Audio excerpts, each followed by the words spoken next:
Good morning. જય સ્વામિનારાયણ વિદ્યાર્થી મિત્રો.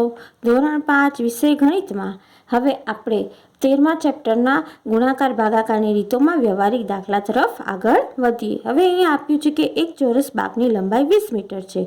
દિનેશભાઈ આ બાગમાં માટી પાથરવાનું કામ 1 ચોરસ મીટરના ₹100 લેખે રાખ્યું તો તેમને કેટલા રૂપિયા મળશે? જો એક વસ્તુ ખાસ ધ્યાનમાં રાખજો કે ચોરસ બાગની લંબાઈ 20 મીટર છે.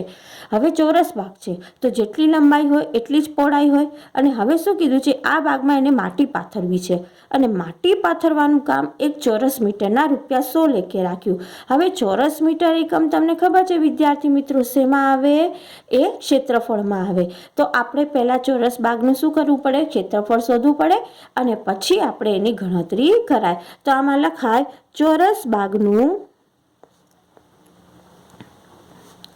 ક્ષેત્રફળ બરાબર લંબાઈ ગુણ્યા લંબાઈ. હવે જો જે લંબાઈ હોય એમાં અહીંયા પહોળાઈ પણ એ જ હોય એટલે આપણે ચોરસનું ક્ષેત્રફળ શું શોધીએ? એનું સૂત્રમાં 20 મીટર લંબાઈ ગુણ્યા લંબાઈ રાખીએ ને એટલે અહીંયા 20 મીટર ગુણ્યા 20 મીટર રાખશું. હવે 20 મીટર ગુણ્યા 20 મીટર રાખ્યું એટલે તમે જુઓ કે એનો શું આવશે જવાબ? સામે 400 ચોરસ મીટર જવાબ આવશે.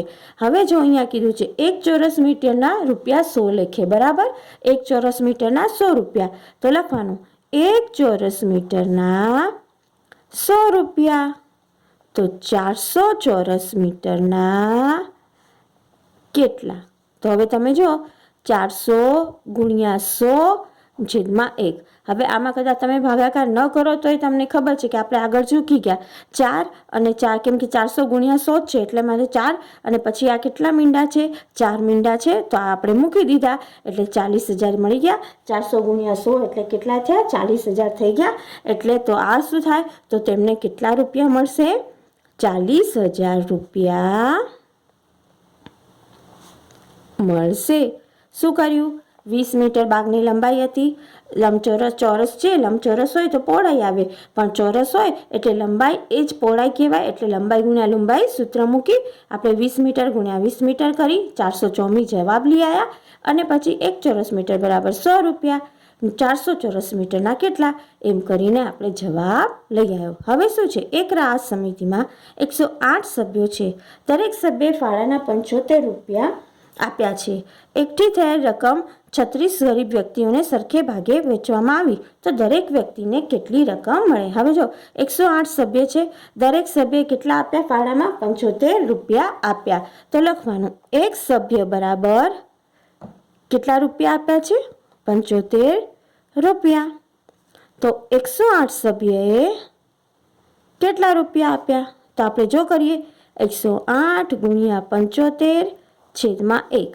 તો આપણે 108 ગુણ્યા 75નો આપણે ગુણાકાર કરશું તો જો 7 8 56 છગડો વધી 5. આપણે દશકના સ્થાનથી આપણે ગણતરી કરી એટલે આપણે અહીંયા શૂન્ય મૂક્યું છે. હવે 7 0 0 તો અહીંયા 5 મૂકશું. 7 1 7. હવે અહીંયા 5ની ગણતરી કરશું. 5 8 40નો ચોગડો વધી 4.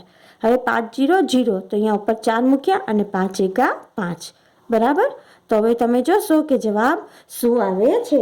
જવાબ કેટલા આવશે? હવે જો 6 માંથી 4 એટલે આપણે 10 થયા. 6 વત્તા 4 એટલે 10 થયા એટલે ઉપર 1 મૂક્યું. 5 ને 5 10 ને 1 11 વધી અહીંયા લઈ આવ્યા તો અહીંયા શું આવ્યા? 8100 રૂપિયા આવ્યા. કેટલા આવ્યા? 8100 રૂપિયા. હવે અહીંયા શું કીધું છે? આ રકમ કેટલાને આપવાની છે? 36 વ્યક્તિઓને આપવાની છે. કેટલાને આપવાની છે? 36 વ્યક્તિઓને આપવાના છે.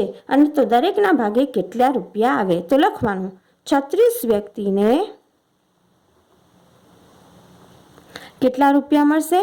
8100 રૂપિયા. 36 વ્યક્તિને કેટલા મળ્યા? 8100 રૂપિયા. તો એક વ્યક્તિને કેટલા મળે? તો તમે જુઓ 1 ગુણ્યા 8100 છેદમાં 36 બરાબર. તો હવે તમે આનું કરશો તો 8100 ભાગ્યા 36નો આપણે ભાગાકાર કરી જોઈએ. 8100 છેદમાં 36નો જો આપણે ભાગાકાર કરી જોઈએ તો તમે આમાં ગણતરી આપણે કરશું તો તમે હવે જોશો કે આનામાં 36 જે છે 36 દુ કેટલા થાય? 72 થાય. 36 દુ 72 ગુણાકાર કરશો તો તમને ખ્યાલ આવશે. હવે આપણે અહીંયા 1 થી 2 નો ભાગ ન ચાલે એટલે ઉપર શું મૂક્યું? આપણે 11 લીધા દસકો લઈને અને અહીંયા 7 મૂક્યો. હવે 11માંથી 2 જાય તો 9, અહીંયા 0 અને અહીંયા આપણે શું મૂક્યું? 0 મૂક્યા. અહીંયા આપણે શું લઈ આવ્યા? અહીંયા આપણે 0 લઈ આવ્યા એટલે 90 થયા.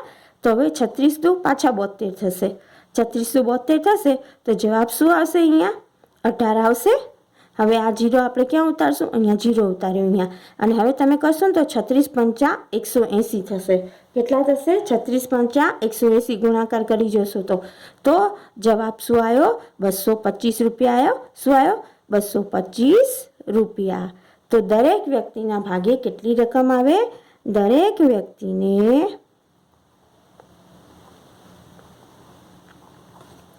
225 રૂપિયા મળે.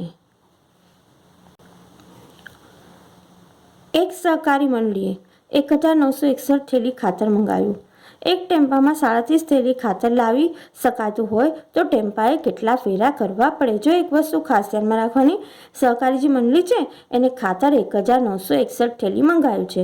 હવે એક ટેમ્પામાં 37 થેલી ખાતર જાય છે એટલે ટેમ્પાનો જે એક ફેરો છે ને એ એક ફેરામાં કેટલી થેલી જાય? 37 થેલી. હવે અહીંયા આપણે ટેમ્પાએ કેટલા ફેરા કરવા પડશે એ સંખ્યા શોધવી પડશે. તો 37 થેલી બરાબર એક ફેરામાં 1961 થેલી બરાબર કેટલા? એમ આપણે થાય 37 થેલી ખાતર બરાબર એક ફેરા. તો 1961 થેલી ખાતર બરાબર કેટલા? હવે 1961 ગુણ્યા 1 ભાગ્યા 37. છેદમાં શું કરશું આપણે? 37 મૂક્યું.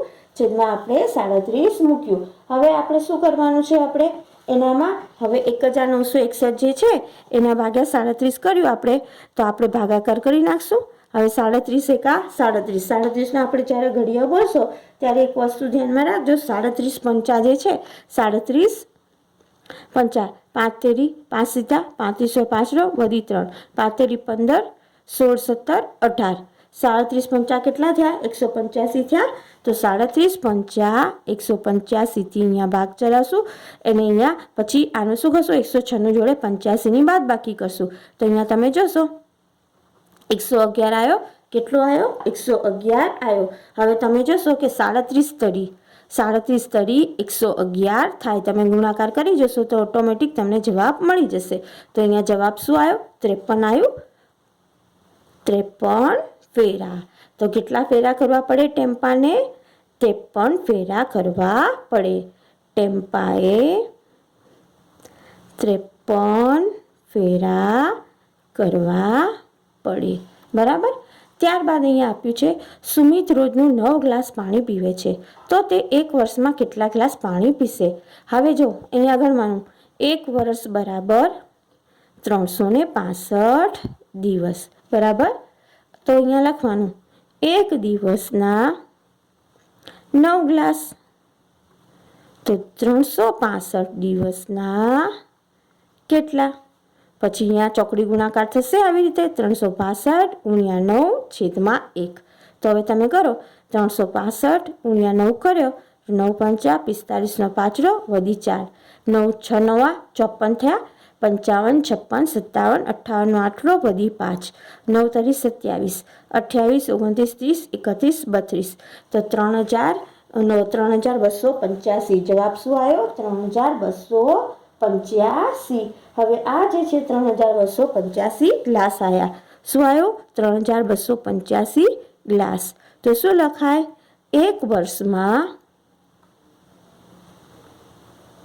3285 ગ્લાસ પાણી પીશે.